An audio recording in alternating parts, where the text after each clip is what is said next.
საკმაოდ საინტერესოა ის შეფასებები, რომელიც კონგრესმენებმა ამერიკის ხმისთვის მიცემულ ინტერვიუში გააკეთეს საქართველოში განვითარებულ მოვლენებთან დაკავშირებით. საყურადღებოა ის ფაქტი, რომ კონგრესში როგორც რესპუბლიკელები, ასევე დემოკრატები თანხმდებიან, რომ საქართველოში არის დემოკრატიის სერიოზული უკუსრვა და ახლა ქართული ოცნების რეჟიმი ძალაუფლების შენარჩუნებას ცდილობს ამოქმედებული მასშტაბური რეპრესიებით თავისუფალი ადამიანების და თავისუფალი ჟურნალისტების წინააღმდეგ. კონგრესმენები ამერიკის ხმისთვის მიცემულ ინტერვიუში აცხადებენ, რომ მათ ესმით ქართველი ხალხის ხმა, ისინი აკვირდებიან საქართველოში ამ განვითარებულ პროცესებს და ბუნებრივია საუბრობენ ზომებზე, რომელიც უნდა მიიღონ კონგრესმენებმა სენატში. საუბარია იმ ორ კანონზე, ქართველი ხალხის მხარდამჭერ კანონპროექტებზე, რომელიც სწორედ სანქცირებას გულისხმობს ქართული ოცნების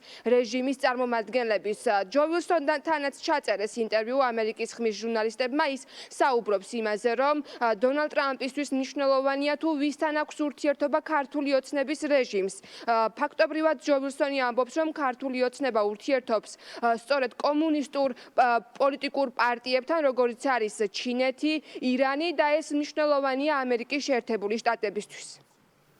მე დარწმუნებული ვარ, რომ დონალდ ტრამპი გაიგებს, რომ ქართული ოცნება ჩინეთის კომუნისტურ პარტიას მიეყიდა იმპორტით, რომელსაც აშენებენ. იმავდროულად ისინი თეირანის რეჟიმსაც მიეყიდნენ, მაშინ როცა თეირანი დონალდ ტრამპის მოსაკლავად მკვლელებს აგზავნის. ძალიან ნათელია, რომ ქართველი ხალხი, რომელიც დაახლოებით 80 დღეა ქუჩაში პროტესტს აგრძელებს, ძალიან მამაცია. ასევე მამაცია ლეგიტიმური პრეზიდენტი სალომე ზურაბიშვილი და ის ნამდვილად შთამაგონებელია.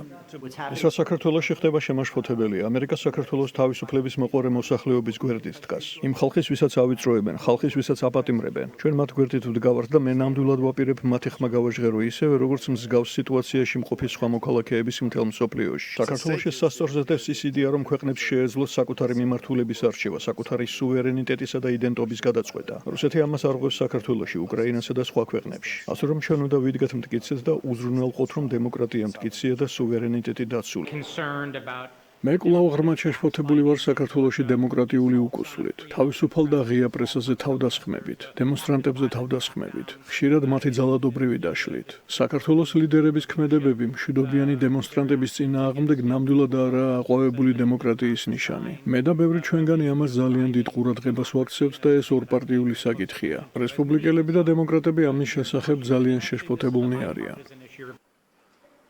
საინტერესოა ის შეფასებები, რომელიც მოვისმინეთ ამერიკის საგარეო პოლიტიკის საბჭოს დირექტორის მხრიდან, რომელთანაც ინტერვიუ ასევე ჩაწერა ამერიკის ხმამ. ის ერთ-ერთია, რომელიც იმყოფებოდა არჩევნების შემდეგ საქართველოში თავად აკვირდებოდა პოლიტიკურ პროცესებს და აცხადებს, რომ ახლა ამ შემზღუდავი კანონებით ქართული ოცნება ცდილობს აჩვენოს თუ ვინ იღებს გადაწყვეტილებებს საქართველოში. ეს იმ ფონზე ხდება, როდესაც ქართული ოცნების რეჟიმის ლეგიტიმურობა არავინ აღიარებს, ის არალეგიტიმური პოლიტიკური პარტია, რომელიც არალეგიტიმურად მართავს ქვეყანას. ის ამბობს იმასაც, რომ ახლა როდესაც თეთრი სახლის საგარეო საკითხებში პრიორიტეტული საკითხი არ არის, ამ სათავეში არ არის საქართველოში განვითარებული მოვლენები, ახლა დიდი მნიშვნელობა ენიჭება იმას, თუ რა გადაწყვეტილებებს მიიღებენ კონგრესში. კონგრესში კი ორივე პარტია თანხმდება, რომ საქართველოში არსებული